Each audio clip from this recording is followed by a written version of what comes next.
তার আদবের খেলাফ হয়, বেয়াদবি হয়, এরকম কোন কাজ আপনি তো করবেনই না, সকলকে সতর্ক সাবধান করে দিবেন। উনি কিন্তু মন্ত্রী সাহেব, এমপি সাহেব, ওসি সাহেব, ডিসি সাহেব, এসপি সাহেব, সুতরাং তার সামনে কোনো বেয়াদবিমূলক আচরণ করা যাবে না। কেন?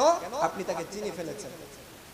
আজকে মানুষ যা কিছুই করছে আল্লাহর শানের খেলাফ, এর একটাই কারণ, মানুষ আল্লাহকে চেনে। আপনি সূরা হাজ্জের 73 নম্বর আয়াতটা যদি আপনি তেলাওয়াত করেন অনুবাদ সহ, আপনি বুঝতে পারবেন মানুষ কেন শিরক করে, কুফরি করে, আল্লাহর শানের খেলাফ কাজ করে। আল্লাহ রাব্বুল আলামিন বলছেন যে ইয়া আইয়ুহাল্লাযীনা আমানু দুরিবা মাতালুন ফাসতামিউ লা। আল্লাহ একটি উদাহরণ দিয়ে বলছেন, হে দুনিয়ার মানুষ, ও দুনিয়ার মানুষ, যে যেখানে আছো না কেন, চাই তুমি আজমি হও, আরবি হও, যে কোনো ধর্মাবলম্বী হও, যে কোনো দেশের হও, কালো হও, সাদা হও, লম্বা হও, বেটে হও, যে কেউ হোক না কেন, আমি আল্লাহ একটা উদাহরণ দিচ্ছি, ফাসতামিউ লা, তোমরা সেই উদাহরণটা কান লাগিয়ে শোনো। আল্লাহ কি বলছেন? খুব গুরুত্ব দিয়ে কান লাগিয়ে শোনো।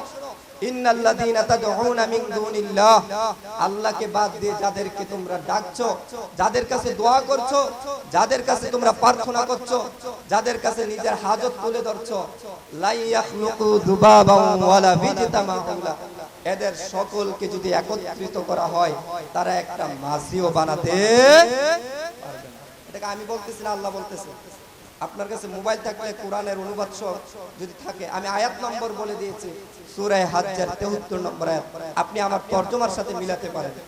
যদি ভুল তরজমা করি, উল্টা পাল্টা বলি, বলেন যে হুজুর আপনি যে তরজমা করেছেন এই তরজমার সাথে এখানে মিলে না, আমি ভুল সংশোধন করে নেব ইনশাআল্লাহ। আল্লাহ নিজে বলছেন, দুনিয়ার সকল জীবিত মৃত যত মানুষ আছে, আমি আল্লাহকে বাদ দিয়ে যাদেরকে তোমরা ডাকছো, যাদের কাছে তোমরা বিভিন্ন সময়ে গিয়ে তাদের কাছে প্রার্থনা করছো, তাদের সকলকে যদি একত্রিত করা হয়, লা ইয়াখলুকু যুবাবান ওয়ালা বিজতামাউ লা, তারা একটা মাছিও বানাতে পারবে না। আল্লাহ বলছেন, ওয়া ইয়াখলুকুহুমুদ যুবাবু শাইআ, মাছি যদি কোনো কিছু নিয়ে যায় তাদের কাছ থেকে, সেটাও তারা নিজেরা উদ্ধার করতে পারবে না। আল্লাহ বলছেন যউফাত তালিবু ওয়াল মাতলুব, তারপরও মানুষ কেন চায় গিয়ে? আল্লাহ বলছেন, যে চাচ্ছে, যার কাছে চাচ্ছে, তারা উভয় যেন কতই না দুর্বল। এখন আল্লাহ বলছেন, আমি আল্লাহ এত পাওয়ারফুল, আমি আল্লাহ আসমান সৃষ্টি করলাম, জমিন সৃষ্টি করলাম, আসমান জমিনের মধ্যে যা কিছু আছে সব সৃষ্টি করলাম, আমি মানুষ সৃষ্টি করলাম, মানুষকে চক্ষু দিলাম দেখার জন্য, কান দিলাম শোনার জন্য, মুখ দিলাম, জবান দিলাম কথা বলার জন্য, পা দিলাম হাঁটার জন্য, অন্তর দিলাম সবকিছু বুঝার জন্য, ব্রেন দিলাম সবকিছু আয়ত্ত করার জন্য। আমি আল্লাহকে বাদ দিয়ে তারপরও কোনো মানুষের কাছে চায়, আল্লাহ এর পরের আয়াতে 74 নম্বর আয়াতে বলছেন, মা কদারুল্লাহ হাক্কা কদরিহি, আমি আল্লাহকে বাদ দিয়ে মানুষ এইগুলো এই জন্যই করে, মানুষ আমি আল্লাহকে যথাযথভাবে চিনতে পারে না, আমি আল্লাহকে যথাযথভাবে মর্যাদা দিতে পারে নাই, চিনতে পারে নাই। এই জন্য আমি আল্লাহকে বাদ দিয়ে আমি আল্লাহ যাদেরকে সৃষ্টি করেছি তাদের কাছে গিয়েছি। সুতরাং মানুষ কেন শিরিক করে? এই আয়াত থেকে কি বুঝলেন? আল্লাহকে না চিনার কারণ। এই জন্য ঈমানের প্রথম রকমটাই হলো, আমরা যে বলি আমানতু বিল্লাহি ওয়া মালাইকাতিহি ওয়া কুতুবিহি ওয়া রাসূলিহি ওয়াল ইয়াউমিল আখির ওয়াল কদরি খাইরিহি ওয়া শাররিহি মিনাল্লাহি তাআলা ওয়াল বা'থি বাদাল। ঈমানের যে 6টা রকম আছে, প্রথমটা কি? আমানতু বিল্লাহ, আমি আল্লাহর প্রতি ঈমান আনলাম। সুতরাং আল্লাহ কে, আল্লাহর পরিচয় আপনাকে জানতে হবে। এটাকে বলা হয় মারিফাতুল্লাহ, মারিফত। এখন আমরা মারিফত বলতে বুঝি কারো হাতে হাত দিয়ে সাধনা করার নাম হলো মারিফত। মারিফত অর্থ কি? আল্লাহর পরিচয় জানা। আর কোত্থেকে জানবো? আয়াতুল কুরসি থেকে, সূরা ফাতিহা থেকে, সূরা হাসর থেকে, সূরা ইখলাস থেকে, মানে কুল হুয়াল্লাহ সূরা থেকে। এছাড়া আরো বহু আয়াত আল্লাহ নিজের পরিচয় দিয়েছেন। সুতরাং আল্লাহর পরিচয় আপনাকে জানতে হবে। তাহলে ওয়াল্লাহি আপনি নামাজের সাথে, নামাজে যা বলছেন, সূরা ফাতিহার মধ্যে যা বলছেন, যে সূরা ফাতিহার 5 নম্বর আয়াতে যা বলছেন, আপনার বাস্তব জীবনের সাথে সেটা মিলে যাবে। আমরা কি বলছি সূরা ফাতিহার 5 নম্বর আয়াতে? বলেন, ইয়্যাকা না'বুদু ওয়া ইয়্যাকা নাস্তাঈন, আয় আল্লাহ আমি তোমারই ইবাদত করি। ইবাদত কি? আল্লাহ যা করার জন্য বলেছেন তা করার নাম ইবাদত। আল্লাহ যা থেকে নিষেধ করেছেন তার থেকে বিরত থাকার নামও কি? ইবাদত। আল্লাহ বলছেন যে তোমরা খারাপ মানে সুদ খেও না। আল্লাহর ভয়ে আপনি সুদ খাওয়া বাদ দিলেন, এটাও একটা ইবাদত। আল্লাহ বলছেন যে তোমরা নেশা বা মদ পান করো না, আপনি মদ পান করলেন না আল্লাহর ভয়ে, এটাও একটা ইবাদত। আল্লাহ বলছেন নামাজ পড়ো, নামাজ পড়া ইবাদত। আল্লাহ বলছেন যাকাত দাও, যাকাত দাও ইবাদত। অর্থাৎ নেগেটিভলি এবং পজিটিভলি যত বিধান আছে প্রত্যেকটা আপনি যখন পালন করবেন এবং যেটা থেকে আল্লাহ নিষেধ করেছেন তার থেকে বিরত থাকবেন, সেটা ইবাদতে গণ্য হয়ে যাবে। আমরা নামাজে কি বলছি? ইয়্যাকা না'বুদু, আল্লাহ আমি তোমারই ইবাদত করি, ওয়া ইয়্যাকা নাস্তাঈন, এবং আমি তোমার কাছে সাহায্য প্রার্থনা করি। তাহলে আমরা কার ইবাদত করব? আল্লাহর ইবাদত করব। ওয়া ইয়্যাকা নাস্তাঈন, এবং আমাদের কবর থেকে দোলনা থেকে কবর পর্যন্ত আমরা দুনিয়ার যে কোনো সমস্যার সম্মুখীন হব, যে কোনো বিপদের আমরা সম্মুখীন হব, যা কিছুর প্রয়োজন হবে, যত সমস্যার সম্মুখীন হব, কার কাছে সমাধান চাইব? আল্লাহর কাছে সমাধান চাইব। সম্মানিত উপস্থিতি, এটাই আমরা নামাজের মধ্যে বলতেছি ইয়্যাকা না'বুদু ওয়া ইয়্যাকা নাস্তাঈন। আয় আল্লাহ আমি দুনিয়ার কারো ইবাদত করি না, একমাত্র তোমারই ইবাদত করি। আয় আল্লাহ আমি দুনিয়ার কারো কাছে সাহায্য প্রার্থনা করি না, ওয়া ইয়্যাকা নাস্তাঈন, তোমারই কাছে সাহায্য প্রার্থনা করি। আল্লাহু আকবার। কেন আল্লাহকে বাদ দিয়ে উমুক তুমুকের কাছে গিয়ে চাইবেন? কেন চাইবেন? আমরা নামাজের মধ্যে কি বলি? আল্লাহু আকবার। দুনিয়ার কাউকে দেখছেন ছোটকে মানে বড়কে বাদ দিয়ে ছোটর কাছে চায়? মন্ত্রীর কাছে একটা আবেদন করার আপনার সুযোগ আছে? দুনিয়ার কোনো ব্যাককল কি যাবে মানে মেম্বারের কাছে কোনো আবেদন পেশ করতে? আপনার এমপির কাছে আবেদন করার সুযোগ আছে? দুনিয়ার কেউ যাবে চেয়ারম্যানের কাছে আবেদন করতে? দুনিয়ার ডিসিএসপির কাছে আপনার আবেদন করার সুযোগ আছে? দুনিয়ার কেউ যাবে পুলিশের কাছে আবেদন করতে? যাবে? বড় ছেড়ে কোনোদিন মানুষ ছোটর কাছে যায় না। আপনি নামাজে বলছেন আল্লাহ আমি যাদের কাছে যাচ্ছি দুনিয়ার যত মানুষ পড়ে আছে, যত বড় ব্যক্তি হোক না কেন, সবাই আল্লাহ তোমার তুলনায় ছোট। আমি সালেন্ডার করে বলছি আল্লাহু আকবার, আল্লাহ তুমি মহান, তুমি মহান। বলছি কিনা নামাজে? আপনি যদি মনে করেন না তারা বড়, তাহলে আপনি আজ থেকে বলেন আল্লাহ শব্দের জায়গায় তাদের নাম নেন। আপনি বলেন আপনার বাবার নাম নিয়ে যে উমুক বাবা, আল্লাহু আকবার। কি বলেন? বাবা তুমি মহান, নাউযুবিল্লাহ। আপনি নামাজে বলছেন, আমি তো আপনার কারো বিরুদ্ধে আমি বলছি না, আপনি নামাজে যেটা বলতেছেন আমি ওইটাই বলছি। আপনি সবাইকে ছোট মনে করে নামাজের মধ্যে সালেন্ডার করে বলতেছেন। আপনি দুই গ্রুপে মানে ঝগড়া রাখছেন, একদল হেরে যাচ্ছে, অবস্থা বেগতিক দেখে কি করে? সালেন্ডার করে কি তোলে? হাত বেঁধে প্রথমে কি করে? হাত তুলে যে আমরা সালেন্ডার করলাম। তখন ওই দল কি করবে? অস্ত্র মানে নামেই ফেলবে যে তারা কি করেছে? সালেন্ডার করেছে। আপনি সালেন্ডার করতেছেন। আল্লাহ দুনিয়ার যত মানুষ আছে, যত ব্যক্তি আছে সবাই ছোট। আল্লাহু আকবার, আল্লাহ তুমি মহান, তুমি বড়। আল্লাহ অর্থ কি? আল্লাহ। আকবার অর্থ কি? বড়, মহান। তাহলে আপনি এটা বলতেছেন নামাজের মধ্যে গিয়ে, তাহলে আবার আল্লাহকে নামাজে বলতেছেন আল্লাহ তুমি বড়, তা আবার ছোটর কাছে কেন গেলেন? তাহলে বুঝা গেল আপনি আল্লাহু আকবারের অর্থ মর্ম বুঝতে পারেন না। আপনি প্রত্যেকটা শুধু আল্লাহু আকবার সালেন্ডার করে ফেললেন, তারপর আপনি আরো ব্যাপকভাবে বোঝানোর জন্য আপনি দুনো হাত বেঁধে ফেলছেন যে আল্লাহ আর আমার জায়গা নেই, তুমি যে বড় এই কথা বলার বোঝানোর আর কোনো ভাষা নেই। আমি সালেন্ডার করে দুনো হাত বেঁধে তোমার কাছে আমি বলছি আল্লাহ মহান, তুমি মহান, আল্লাহু আকবার, আল্লাহ তুমি মহান, তুমি সবচেয়ে বড়, তুমি সর্বশ্রেষ্ঠ। সুবহানাল্লাহ। সম্মানিত উপস্থিতি, শুধু কি প্রথমেই বলছি না প্রত্যেকটা উঠা বসায় বলছি? প্রত্যেকটা উঠা বসায় বলছি। তারপর রুকু থেকে উঠার সময় বলছি সামি আল্লাহু লিমান হামিদা। আল্লাহ আমি যে প্রত্যেকটা উঠা বসায় সালেন্ডার করে করে বলছি আল্লাহ তুমি মহান, তুমি মহান, আল্লাহ এই প্রশংসা যে তোমার করে তুমি সেটা কি করো? শ্রবণ করে থাকো, শুনে থাকো। সম্মানিত উপস্থিতি, নামাজ যদি আমরা বুঝতাম সূরা ফাতিহার মধ্যে আমরা কি বলতেছি এটা যদি বুঝতাম, নামাজের প্রত্যেকটা দোয়ার মধ্যে প্রত্যেকটা জায়গায় আমরা যা বলতেছি সেইগুলো যদি বুঝতাম, ওয়াল্লাহি আমাদের যাবতীয় ইবাদতগুলো একমাত্র আল্লাহর হতো, আমাদের যাবতীয় দোয়া প্রার্থনা একমাত্র কার জন্য হতো? আল্লাহর জন্য। আমরা নামাজে বলতেছি ইয়্যাকা না'বুদু ওয়া ইয়্যাকা নাস্তাঈন, নামাজে বলতেছি আল্লাহু আকবার। তারপর আমরা নামাজের দুই সাজদার মাঝখানে আমরা দোয়া করতেছি, এখানেও কিন্তু দোয়া আছে। শেষ বৈঠকে আমরা দোয়া করতেছি, শেষ বৈঠকে কি দোয়া করতেছে, এবং আমাদের যাবতীয় গুনার ক্ষেত্রে আমরা দেখেন কিভাবে বলতেছি। নামাজের মধ্যে বলতেছি ওয়ালা ইয়াগফিরু যুনুবা ইল্লা আনতা, বলি কিনা? দোয়া সূরার মধ্যে আমরা কি বলি বলেন? দোয়া সূরা পারেন তো নাকি?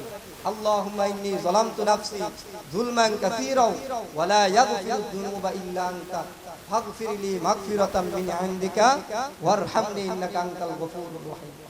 আজকে আমরা এটার অর্থ বুঝি না। এটা না বুঝার কারণে আমরা বলি তুমি যদি মাফ না করো বাবা মাফ করিবে কে? আছে তো এই গান নাকি? এই গানও কিন্তু আছে, তুমি যদি মাফ না করো বাবা মাফ করিবে কে? অথচ দেখেন, যদি আপনি মনে করেন যে মাফ করার মালিক আল্লাহ, আমি তো নামাজে বলতেছি, তাহলে তো আপনার মুখ দিয়ে গান বের হতে পারে না, এই গানে আপনি বিশ্বাসী হতে পারেন না। আমি নামাজের মধ্যে একেবারে দোনো হাঁটু ঘেরে একেবারে বিনয় সহকারে, একবারে বিনয় মানে করা একবারে শেষ পরাকাষ্ঠে গিয়ে আমি বলছি ওয়ালা ইয়াগফিরু যুনুবা ইল্লা আনতা, আল্লাহ আমার যত গুনাহ আছে, আমি আমার জীবনে যত গুনাহ করেছি আল্লাহ দুনিয়ার কেউ ক্ষমা করতে পারবে না ইল্লা আনতা, আপনি ছাড়া। আল্লাহু আকবার। এটা আমি আপনি নামাজের মধ্যে বলতেছি। সুতরাং নামাজ যদি আমি আপনি বুঝে যাই, আল্লাহি আপনার আমার কপাল খুলে যাবে, আপনার আমার ভাগ্য খুলে যাবে, দুনিয়াতে আমরা সফল হব এবং পরকালেও সফল হব। কারণ নামাজের আগেই মুয়াজ্জিন আপনাকে আমাকে ডাক দেয়, হাইয়া আলাস সালাহ, নামাজে আসো, হাইয়া আলাল ফালাহ, কামিয়াবির মধ্যে আসো।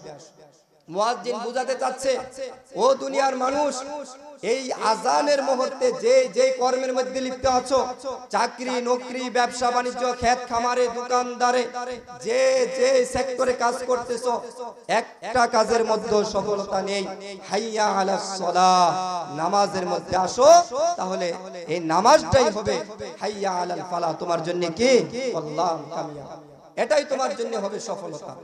এজন্য নামাজ বুঝে পড়তে হবে। আজকে আমরা কয়জন মানুষ নামাজ বুঝে পড়তেছি বলেন তো? আমরা আল্লাহু আকবারের প্রত্যেকটা উঠা বসার অর্থ বুঝি না, সানার অর্থ বুঝি না, আলহামদু সূরার অর্থ বুঝি না, সূরা মানে ফিল থেকে আলাম তারা থেকে নাস পর্যন্ত এইগুলো দিয়ে আমরা অধিকাংশ মুসলিমরা নামাজ পড়ি। এই 10টা সূরার আমরা অর্থ জানি, অথবা অনেকে 10টা সূরা পারে না, হয়তো 4-5টা জানে, এই 4-5টা সূরার অর্থ জানি না। তারপর আমরা আত্মায়াতুর অর্থ জানি না, দুরুদের অর্থ জানি না, দোয়া মাসুরার অর্থ জানি না, তাহলে আমাদের অবস্থা কি হবে দেখেন। তুতা পাখির মতো আমরা নামাজ পড়তেছি, তাহলে আমরা নামাজের মধ্যে কিভাবে আমরা স্বাদ পাবো? এই নামাজ কিভাবে আপনাকে আমাকে অশ্লীলতা বেহায়াপনা বেলাল্লাপনা থেকে বিরত রাখবে? এই নামাজ কিভাবে আপনাকে আমাকে শিরিক থেকে বেদাত থেকে মুক্ত রাখবে? নামাজের মধ্যে প্রত্যেকটাই দোয়া। অথচ আজকে আমরা আমার আগে যে আলোচনা করেছেন এবং এর আগে যিনি আলোচনা করেছেন সকলেই বলেছেন এই নামাজটাই তো দোয়া। নামাজটাই কি বলেন? নামাজটাই কি দোয়া। নামাজটাকে আমি নয়, স্বয়ং রাসূল সাল্লাল্লাহু আলাইহি সাল্লাম মুনাজাত বলেছেন। আল্লাহু আকবার। এও কোনো অপসিদ্ধ হাদিসের কিতাবের হাদিস নয়, বুখারী মুসলিমের হাদিস। আপনি বুখারীর প্রথম খণ্ডের বাবুস সালাত নামাজের অধ্যায়টা খোলেন, আপনি পেয়ে যাবেন রাসূল সাল্লাল্লাহু আলাইহি সাল্লাম বলছেন যে ইদা কামাল আবদু ইউনাজি রাব্বাহু, বান্দা যখন নামাজে দাঁড়িয়ে যায় সে তার রবের সাথে তার আল্লাহর সাথে মুনাজাত করতে থাকে। সুবহানাল্লাহ। তাহলে নামাজটা কি? মুনাজাত। নামাজটা কি? একটা সুন্নাত আছে কয় রাকাত? 12 রাকাত। 12 রাকাতের মধ্যে 12 বারই আল্লাহর কাছে আমরা মুনাজাত করতেছি। এছাড়া যত বেতের পড়েন, নফল পড়েন, তাহাজ্জুদ পড়েন, চাশতের নামাজ পড়েন, ইশরাকের নামাজ পড়েন, সবগুলোর মধ্যে আমরা আল্লাহর কাছে মুনাজাত এবং দোয়া করতেছি। এই যে দোয়া মাসুরা, এটা কি দোয়া নয়? এটার পরেও এই দোয়া মাসুরার পরে যদি আপনি আরো দোয়া পারেন অথবা কোরআনের যে দোয়াগুলো আছে সেইগুলো পড়তে পারবেন, কোনো সমস্যা নেই। পৃথিবীর সকল উলামায়ে কেরাম একমত। আমরা মনে করি যে আল্লাহুম্মা ইন্নী যালামতু নাফসির পর আর কোনো দোয়া পড়া যাবে না। আপনি আরো দোয়া পড়তে পারেন যদি আপনার মুখস্থ থাকে, কোরআনের অথবা হাদিসের যে কোনো দোয়া আপনি পাঠ করতে পারেন। তারপর আমরা সানাটা মনে করি যে সুবহানাকাল্লাহুম্মা বিহামদিকা ওয়া তাবারাকা ইসমুকা, এটাই সানা, এছাড়া আর সানা নেই। সানা আরেকটা সানা আছে, সেটা সম্পূর্ণ মুনাজাত দোয়া। সেটা কি আল্লাহুম্মা বাঈদ, সহিহ বুখারীর হাদিস। সানা প্রায় 4-5টা হাদিসের মধ্যে আসছে, আমরা শুধু একটাই মুখস্থ পারি বা এটাই আমরা মনে করি সানা। সানা কয়টা আছে? 5 থেকে 6টা সানা হাদিসের মধ্যে আসছে। এর মধ্যে একটা হলো আল্লাহুম্মা বাঈদ বাইনি ওয়া বাইনা খাতায়ায়া কামা বা'আদতা বাইনাল মাশরিক ওয়াল মাগরিব। আল্লাহু আকবার।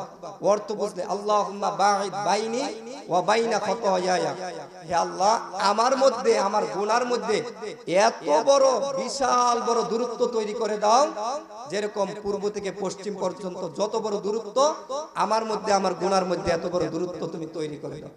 সুবহানাল্লাহ। আল্লাহুম্মা বাঈদ বাইনি ওয়া বাইনা খাতায়ায়া কামা বা'আদতা বাইনাল মাশরিক ওয়াল মাগরিব। আল্লাহুম্মা নাক্কিনি মিনাল খাতায়া কামা ইউনাক্কাস সাওবুল আবিয়াদু মিনাদ দানাস। হে আল্লাহ আমার গুনাহগুলো ধুয়ে মুছে পরিষ্কার করে দাও, যেমনি ভাবে সাদা কাপড়কে কি করা হয়, ধুয়ে মানে সাবান দিয়ে একেবারে কঠিন ভাবে কি করা হয়, ধৌত করা হয়। আল্লাহুম্মা গসিল খাতায়ায়া বিল মাই ওয়াস সালজি ওয়াল বারদ। হে আল্লাহ আমার গুনাহসমূহ পানি দিয়ে এবং শিশিরের পানি দিয়ে তুমি ধুয়ে মুছে কি করে দাও, পবিত্র করে দাও। কত সুন্দর দোয়া না? মানে আমাদের গুনার জন্য আল্লাহর কাছে দোয়া, গুনাহ মাফের জন্য কি করতেছে, আল্লাহর কাছে দোয়া করতেছে। তাহলে নামাজ পুরাটাই দোয়া, নামাজ পুরাটাই কি মুনাজাত। রাসূল সাল্লাল্লাহু আলাইহি সাল্লাম বলছেন, দেখেন আমরা কি বলি সূরা ফাতিহার মধ্যে, ইহদিনাস সিরাতাল মুস্তাকিম। এটা কি দোয়া নয়? হে আল্লাহ আমাদেরকে সঠিক পথে, এক মানে সরল পথে, সিরাতে মুস্তাকিমের উপর অর্থাৎ জান্নাতের রাস্তায় আমাদেরকে কি করো, পরিচালিত করো। সিরাতাল্লাযিনা আনআমতা আলাইহিম, তাদের পথে তুমি পরিচালিত করো যাদেরকে তুমি নিয়ামত দান করেছো, নবী রাসূলগণ, সিদ্দিকীনগণ, শহীদগণ এবং সালিহিন নেককার বান্দারা যেই পথে গেছে ওই পথে আমাকে পরিচালিত করো। গায়রিল মাগদুবি আলাইহিম ওয়ালাদ দাল্লিন, ইহুদি এবং খ্রিস্টানদের পথে, বিধর্মীদের পথে আমাকে পরিচালিত করো। দোয়া কিনা বলেন? তাহলে নামাজ পুরাটাই দোয়া, নামাজ পুরাটাই মুনাজাত। অথচ আপনি নামাজের পরে আপনি হুজুর কেন মুনাজাত দেয় না সেটা নিয়ে আপনি জ্ঞানজাম বাঁধাচ্ছেন। অথচ রাসূল আবার নামাজের পরও প্রায় 20 থেকে 25টা দোয়া করতেন। বলেন কয়টা? বলেন বলেন। আল্লাহ রাসূল আসসালামু আলাইকুম ওয়া রাহমাতুল্লাহ, আসসালামু আলাইকুম ওয়া রাহমাতুল্লাহ বলার পরে 20 থেকে 25টা দোয়া করতেন। কয়টা? আল্লাহু আকবার। আমরা কয়টা বলি বলেন? আপনি যে আল্লাহুম্মা আমিন, রব্বানা যালামনা আনফুসানা রাব্বিরহামহুমা কামা রাব্বায়ানা সগীরা বিইজ্জাতি লা ইলাহা ইল্লাল্লাহ, শেষ। এখন ওইটা সুন্নাত পড়তেছেন। তো রাসূলের 10টা 12টা 20টা দোয়া কোথায় গেল? রাসূলের 20টা দোয়া, 20-25টা দোয়া, 20-25টা সুন্নাত কোথায় গেল বলেন? আপনি বলবেন যে হুজুর আমি তো এত দোয়া পারি না, তাহলে আপনি তো আস্তাগফিরুল্লাহ 3 বার বলতে পারবেন তো নাকি? এতটুকু পারেন তো নাকি? আপনি যেটা পারেন এটা তো বলতে পারেন। আল্লাহ রাসূল সালাম ফিরানোর পর আস্তাগফিরুল্লাহ কয়বার বলতেন? বলেন কয়বার বলতেন? 3 বার। তো 3 বার তো আপনি বলতে পারেন। তারপর আল্লাহুম্মা আনতাস সালাম ওয়া মিনকাস সালাম তাবারাকতা ইয়া যাল জালালি ওয়াল ইকরাম, এতটুকু তো বলতে পারেন। আচ্ছা বললেন যে আপনি বাকিটা আর পারবেন না, আস্তাগফিরুল্লাহ তো এটা আর আপনি শিখতে হবে না, এতটুকু তো পারেন। তারপর আল্লাহ রাসূল সূরা ইখলাস, সূরা ফালাক, সূরা নাস মানে মাগরিব এবং ফজর 3 বার করে পড়তেন। সকাল সন্ধ্যা কয়বার? 3 বার। আর অন্যান্য নামাজের পরে 1 বার করে পড়তেন। এটা তো পারেন নাকি? আয়াতুল কুরসি আল্লাহর রাসূল 5 ওয়াক্ত নামাজের পর আয়াতুল কুরসি পাঠ করতেন, তো এটা তো আপনি করতে পারেন। আচ্ছা মানলাম যে আপনি সূরা ইখলাস, ফালাক, নাস এবং আয়াতুল কুরসি পারেন না, সুবহানাল্লাহ 33 বার, আলহামদুলিল্লাহ 33 বার, আল্লাহু আকবার 33 বার অথবা 34 বার, এই আমলটা তো পারেন। কি বলেন? আপনি তো এটাও করতে পারেন। তাহলে আপনি এই আমলগুলো বাদ দিয়ে আজকে দেখা গেছে আপনি একটা মুনাজাত দিয়ে আপনি সুন্নাত পড়া শুরু করেন। এই আমলগুলো আপনি কেন করছেন না? দেখেন এক একটা আমলের কত বড় ফজিলত। আমরা আজকে অধিকাংশ মানুষ জাদুগ্রস্ত না, অনেক মানুষকে বান করা হয়। আপনি 5 ওয়াক্ত নামাজের পর সকাল সন্ধ্যা যদি সূরা ইখলাস ফালাক নাস পড়ে এইভাবে যদি আপনি মানে হাতের তালুতে ফু দিয়ে যদি সারা শরীর মুছে দেন, দুনিয়ার যত বড় শত্রু কেউ বান দিতে চাইলে, জাদু করতে চাইলে পশ্চিম কালেও আপনাকে বান দিতে জাদু করতে পারবে।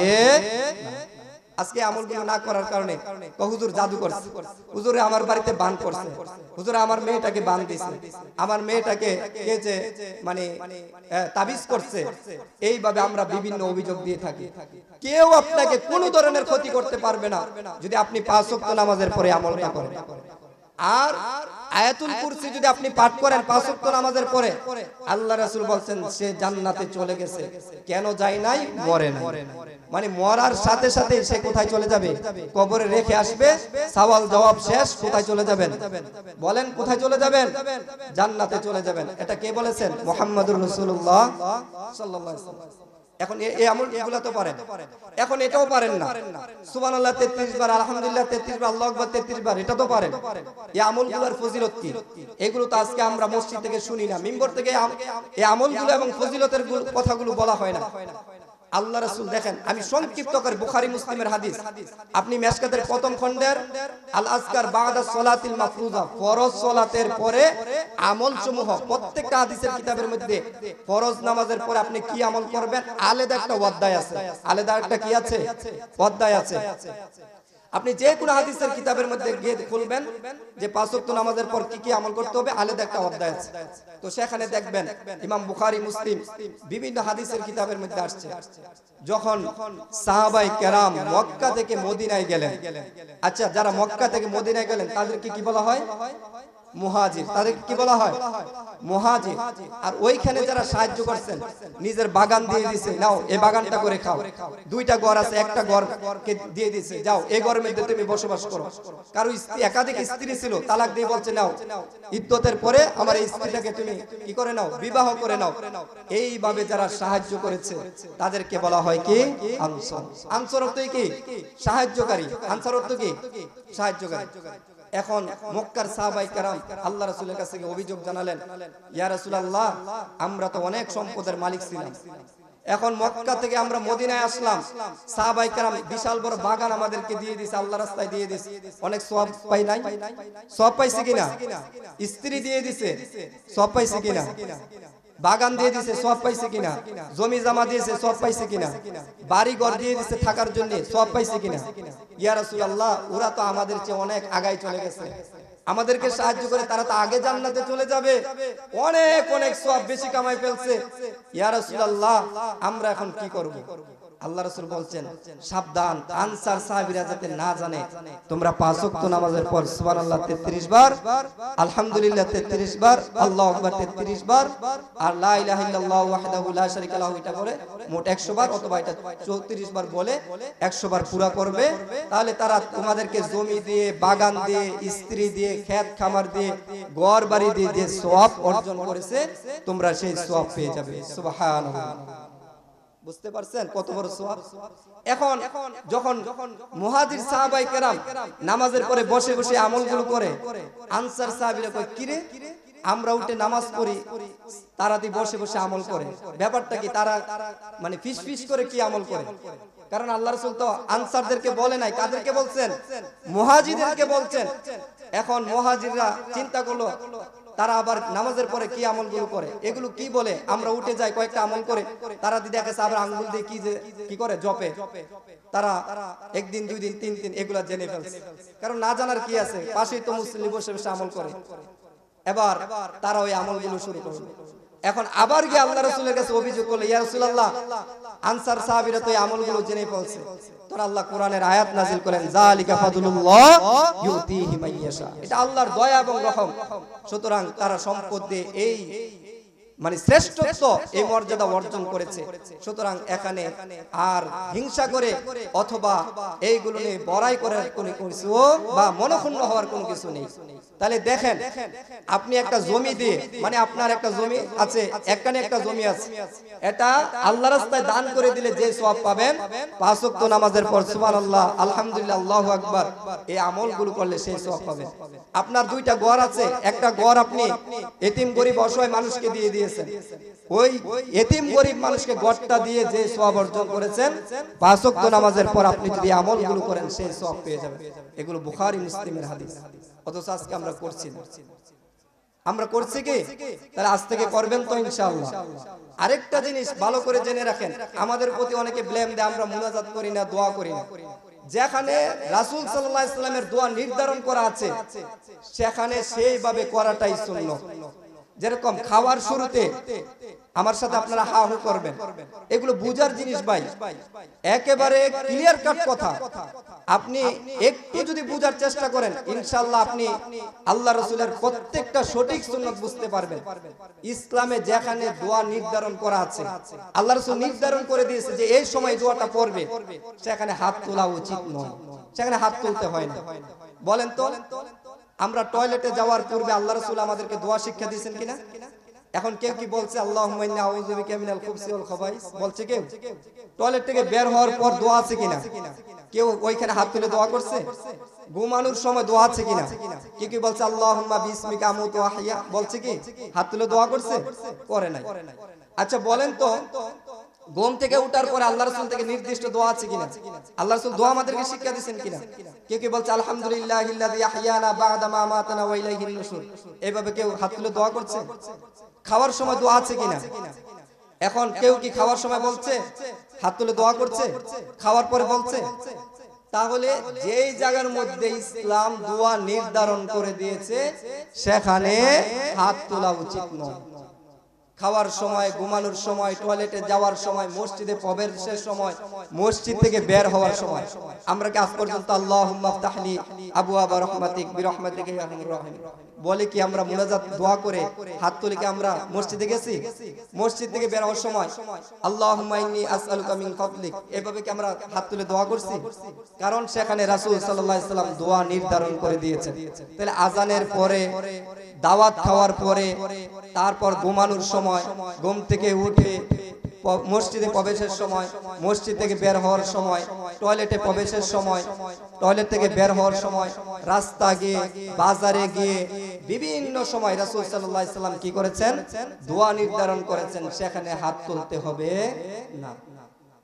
এবং আল্লাহ রাসূল সাল্লাল্লাহু আলাইহি সাল্লাম যেখানে দোয়া নির্ধারণ করে দেয় নাই, আপনি একটা বিপদে পড়েছেন, আল্লাহ রাসূল কি বলেছেন, মানে কিছু দোয়া আছে যে বিপদ থেকে আপনি যেরকম লা ইলাহা ইল্লা আনতা সুবহানাকা ইন্নী কুনতু মিনাজ জালিমিন এটা আপনি পড়তে পারেন।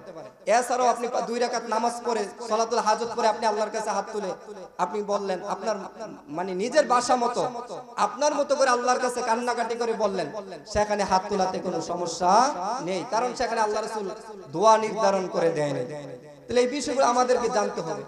এই যে আমরা এখন মাহফিল শেষ করব, এখন মাহফিল শেষ করার পরে, কোরআন তেলাওয়াত করার পরে, ইসলামী যেই কোনো বৈঠক করার পরে, অথবা আপনি যেই কোনো বৈঠক করেছেন, যে কোনো মেল মিটিং করেছেন, ওইখানে আল্লাহ রাসূল একটা এটা শেষ করার পরে, মানে এখন মিটিং শেষ, ওয়াজ মাহফিল শেষ, আলোচনার বৈঠক শেষ, সেখানে আল্লাহ রাসূল থেকে দোয়া নির্ধারণ আছে কিনা? বলেন আছে কিনা? যদি আপনি না জানেন তাহলে হুজুর থেকে জিজ্ঞেস করবেন যে আল্লাহ রাসূল মানে আলোচনা করার পরে যখন আলোচনা শেষ করতেন আল্লাহ রাসূল কোন দোয়াটা পড়ে তিনি আলোচনা শেষ করতেন। দেখবেন হুজুর এবার বলবে যে আল্লাহ রাসূল বৈঠক শেষে ওয়াজ নসিহতের পরে এই দোয়াটা পাঠ করতেন। তাহলে সেখানেও আল্লাহ রাসূলের দোয়া কি আছে? নির্ধারণ আছে। সুতরাং আপনি মানে সহজভাবে যেটা বুঝতে পারেন সেটা হলো ইসলামে যেখানে দোয়া নির্ধারণ করে দিয়েছেন সেখানে হাত উঠানোর প্রয়োজন নেই।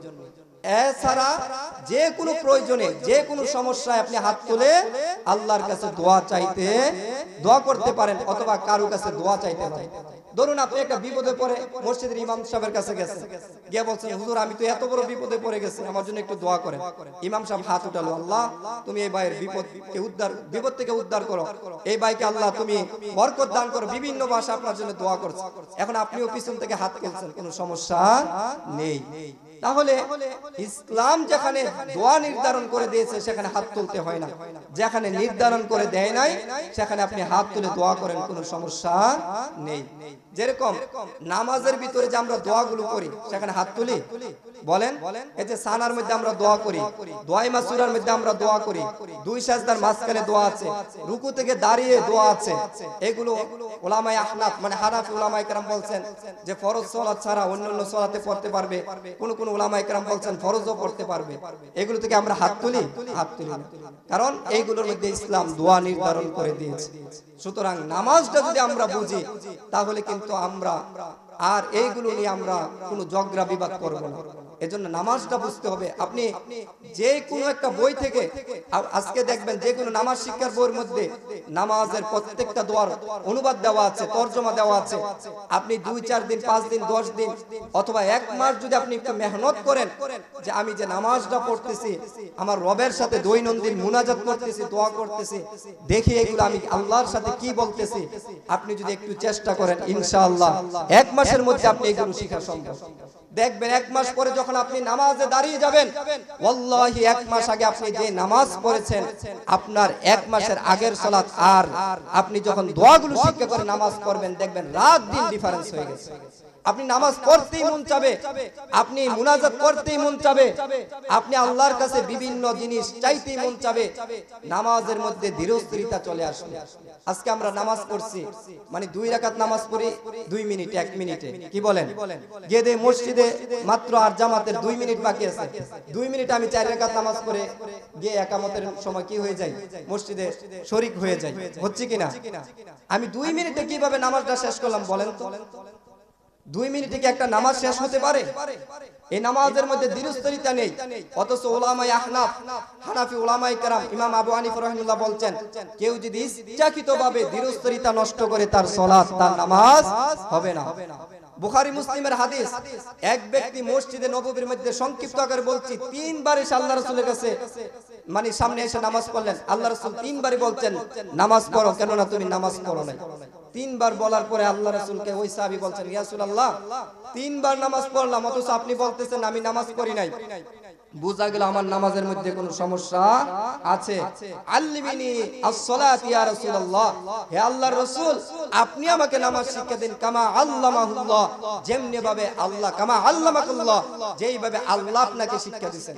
তখন আল্লাহ রাসূল বলছেন যখন তুমি রুকু থেকে দাঁড়াবে সোজা হয়ে প্রত্যেকটা অঙ্গ প্রত্যঙ্গ যাতে জায়গায় স্থানে চলে যায় এইভাবে দাঁড়িয়ে তারপর তুমি সিজদায় যাবে। 2 সিজদার মাঝখানে সোজা হয়ে বসে তারপর আরেক সিজদার জন্য তুমি কি করবে?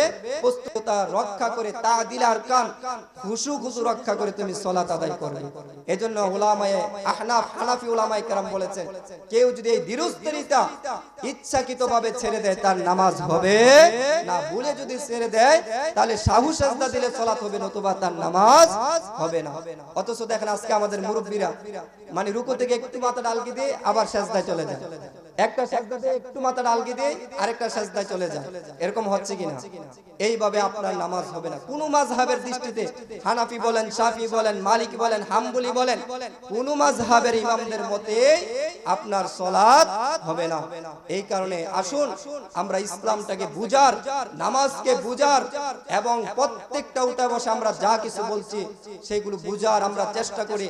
নামাজটা দুনিয়ার ইমানটা ঠিক করে দুনিয়ার যত কর্মব্যস্ততা থাকুক না কেন, যত জোর ঝামেলায় থাকুক না কেন, আমরা যাতে নামাজ না ছাড়ি। একজন মুসলিমের পরিচয় হলো নামাজ দিয়ে। বলেন একজন মুসলিমের পরিচয় কি দিয়ে? নামাজ দিয়ে। আল্লাহ রাসূল সাল্লাল্লাহু আলাইহি সাল্লাম পার্থক্য করে দিয়েছেন, দুইটা ভাগ করে দিয়েছেন। তিনি বলেছেন বাইনাল আবদিল মুমিনি ওয়া বাইনা শিরকি ওয়াল কুফরি তারকুস সালাহ। মুমিন বান্দার মধ্যে একজন ঈমানদার আর কাফের এবং মুশরিকের মধ্যে পার্থক্য হলো সালাত, নামাজ। রাসূল সাল্লাল্লাহু আলাইহি সাল্লামের সাহাবায়ে কেরাম একই কথা বলেছেন, সকল ইমাম একই কথা বলেছেন, সকল আইম্মায়ে কেরাম একই কথা বলেছেন। সুতরাং আপনার আমার পরিচয় হবে নামাজ দিয়ে। এই নামাজ যদি আপনি আমি পড়ি, আজকে দেখা গেছে অনেক ব্যবসায়ী নামাজ পড়ে না, ব্যবসার মধ্যে লস হবে। অনেক ড্রাইভার নামাজ পড়ে না, কয়েকটা টিপ মারা যাবে, আমার ইনকাম কম হবে, এই জন্য নামাজ পড়ে না। অনেকে দেখা গেছে ক্ষেত খামারে থাকা অবস্থায় নামাজ পড়ে না, বিভিন্ন কাজকর্মে ব্যস্ত থাকার কারণে অনেকে নামাজ পড়ে না। মানে ব্যবসা বাণিজ্য বা তার উন্নতি আয় কম হবে, এই কারণে নামাজ পড়ে না।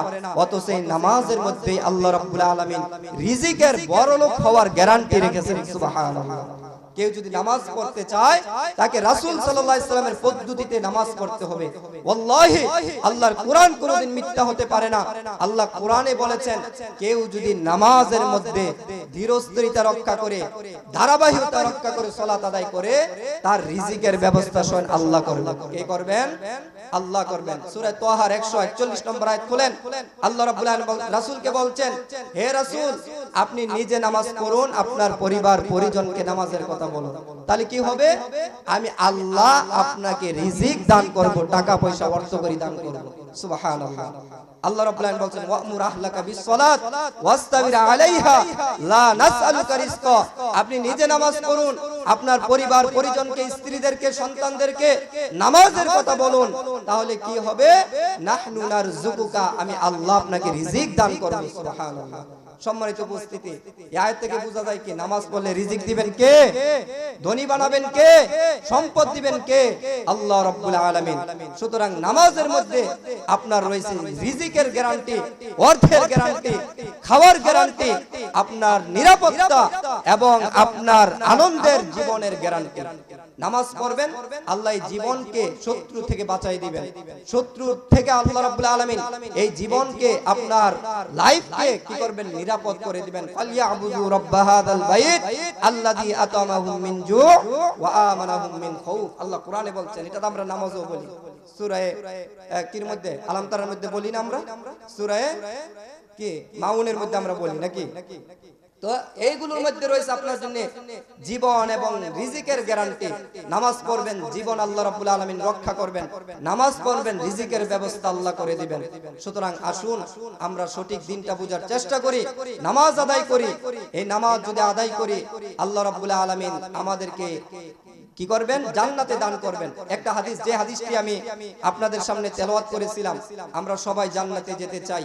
আল্লাহ রাসূল বলছেন, এক সাহাবী, ইয়া রাসূলুল্লাহ, আমাকে এমন কয়েকটা আমলের কথা বলেন যে আমলগুলো করলে আমি জান্নাতে যেতে পারবো।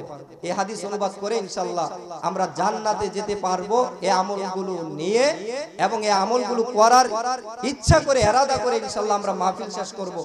এক নম্বর, আল্লাহ রাসূলকে সাহাবী কি বলছেন? দুল্লানি আলা আমালিন ইযা আমিলতুহু দাখালতুল জান্নাহ। আল্লাহ রাসূল, আমি জান্নাতে যেতে চাই। আল্লাহু আকবার। কি প্রত্যাশা দেখছেন সাহাবীর? সাহাবীর প্রত্যাশা কোথায় যেতে চায়?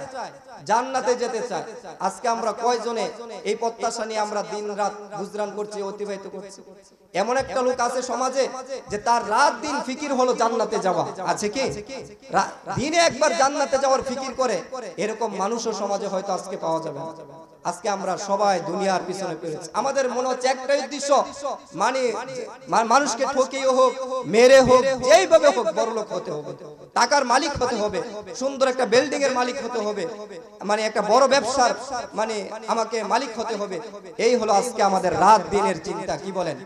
অথচ সাহাবী বলতেছেন, ইয়া রাসূলুল্লাহ, আমাকে এমন কিছু আমলের কথা বলেন যে আমলগুলো করলে আমি জান্নাতে যেতে পারবো। আল্লাহ রাসূল প্রথম আমল দিলেন, তা'বুদুল্লাহ, আল্লাহর ইবাদত করবে, ওয়ালা তুশরিকু বিহি শাইআ, আল্লাহর সাথে কাউকে শরীক করবে না। শিরিক সম্পর্কে প্রথমে কয়েকটা কথা বলছি, বিস্তারিত বললে আপনারা মনে করবেন যে এগুলো আবার কি বলে। তো যাই হোক, আপনারা আস্তে আস্তে শুনবেন, আস্তে আস্তে আপনারা আমল করবেন। তো এক নম্বর কি? আল্লাহর ইবাদত করতে হবে, আল্লাহর সাথে কাউকে শরীক করা যাবে না, দুনিয়ার সবকিছু আল্লাহর কাছে চাইতে হবে। তারপর বলছেন, ওয়াতুকিমাস সালাতাল মাফরুদা, পাঁচ ওয়াক্ত নামাজ পড়বা, ওয়াতুআদ্দিজ যাকাতাল মাফরুদা, মানে তোমার যদি বড়লোক হও যাকাত দিবে, ওয়াতাসুমা রমজান, বছরে একবার এক মাস মাহে রমজান রোজা রাখবা। আর যদি ধনী হও তাহলে আরেকটা আমল অন্য হাদিসের মধ্যে আসছে, কি করবা? মানে হজ করবা। তাহলে নামাজ, কালিমা, নামাজ, রোজা, হজ, যাকাত, মানে ইসলামের যে ভিত্তি পাঁচটাই, পাঁচটার কথা বললেন। ওই সাহাবী বলছেন, ইয়া রাসূলুল্লাহ, হালা আযদু আলা গায়রু আলা হাযা, এই আমলগুলো ছাড়া জান্নাতে যাওয়ার জন্য আরো কিছু আমল আছে কি? আল্লাহ রাসূল বলছেন, এইগুলাই করো তাহলে তুমি জান্নাতে যেতে পারবে। ওই সাহাবী বলছেন, ওয়াল্লাহি লা আযিদু আলা হাযা ওয়ালা আনকুসু মিনহু, আল্লাহ রাসূল, আপনি যে আমলগুলো বলছেন এইগুলো আমি হুবহু করব, এইগুলোর মধ্যে আমি কমও করব না, বাড়াবো না। দেখেন সাহাবী কি গ্যারান্টি দিছে? আল্লাহ রাসূলের আমলের থেকে একটু কমাবেও না বাড়াবেও না। আজকে আমরা বাড়াইছি কিনা বলেন? আমরা অনেক আমল বাড়াইছি। নামাজের আগেই আমরা 3-4টা আমল বাড়াইছি। নামাজে কিবলামুখী হয়ে শুধু আল্লাহু আকবার বলবেন। এখন আল্লাহু আকবার বলার আগে আমাদের দেশে 3-4টা আমল আছে কিনা? ইমামের নিয়ত করে, ইমামের ইক্তেদা করে, মানে মুসলা পবিত্র করার দোয়া পড়ে। আচ্ছা বলেন তো, আপনি ইন্নী ওয়াজ্জাত করে মুসলা পবিত্র করতেছেন, পুরা কোরআন পড়েও যদি মানে মুসলা নাপাক থাকে পবিত্র হবে? পবিত্র হবে? কি করতে হবে? ওয়াশ করতে হবে, দৌত করতে হবে। এগুলো করছি, মানে অনেক আমল আমরা কি করছি? বাড়াইছি। আবার অনেক আমল কমাইছি মানে কি? এই যে নামাজের পরে আল্লাহ রাসূল কি করতেন? 20টা 22টা দোয়া পাঠ করতেন, সেগুলো আমরা কি করছি? কমাই দিছি। অথচ সাহাবী বলছেন ওয়াল্লাহি লা আযীদু হাযা ওয়ালা আনকুসু মিনহু, আল্লাহর রাসূল আপনাকে এত ভালোবাসি, আপনাকে এত ভালোবাসি, আপনি যে আমলগুলোর কথা বলছেন আমি এক রতি কমাবো না, এক রতি বাড়াবো না।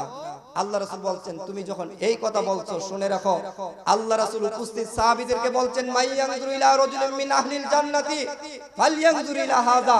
ও আমার উপস্থিত সাহাবায়ে কেরাম, তোমরা জেনে রাখো আমি যে আমলগুলোর কথা বলছি আমার সাহাবী গ্যারান্টি দিছে ওই আমলগুলো হুবহু করবে, কম বেশি করবে না।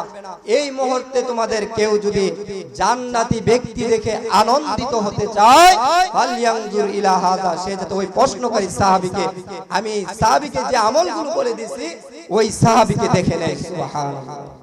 আল্লাহ রাসূল সাহাবীকে কিসের গ্যারান্টি দিলেন? জান্নাতের গ্যারান্টি দিলেন। সুতরাং আপনি আমি যদি আল্লাহর ইবাদত করি, আল্লাহর সাথে অংশীদার স্থাপন না করি, নামাজ পড়ি, রোজা রাখি, হজ করি, যাকাত দেই, আল্লাহ রাব্বুল আলামিন আমাদেরকেও কি করবেন? জান্নাত দান করবেন। তাই আসুন আমরা ইসলামের যে মৌলিক বিষয়গুলো এইগুলো পুঙ্খানুপুঙ্খে জেনে এবং হুবহু আল্লাহ রাসূল যেভাবে আমল করছেন আমল করার চেষ্টা করি। আল্লাহ রাব্বুল আলামিন আমাদের সকলকে তৌফিক দান করুন। সকলে বলে আমিন। যারা এই মাহফিলকে সাজিয়েছেন, অর্থ দিয়ে, শ্রম দিয়ে, মেধা দিয়ে, পরামর্শ দিয়ে, বিশেষ করে রাত দিন খাটুনি খেটে যারা এই মাহফিলের আয়োজন করেছেন, আল্লাহ রাব্বুল আলামিন সকলকে কবুল করুন। সকলে বলে আমিন। যারা অর্থ দিয়েছেন আল্লাহ রাব্বুল আলামিনের সকলের অর্থগুলো কবুল করুন, আমিন। এই গ্রাম থেকে, মহল্লা থেকে আমরা যারা উপস্থিত আছি, আমাদের মা বাবা সহ যারা কবরবাসী হয়েছেন, রব্বুল আলামিন তাদের কবরের আযাবগুলো মাফ করে দিন, আমিন। তাদের কবরগুলোকে নূরে নূরান্বিত করে দিন, জান্নাতের টুকরা বানিয়ে দিন, আমিন। আমাদের সন্তান যারা বিদেশের জমিনে আছে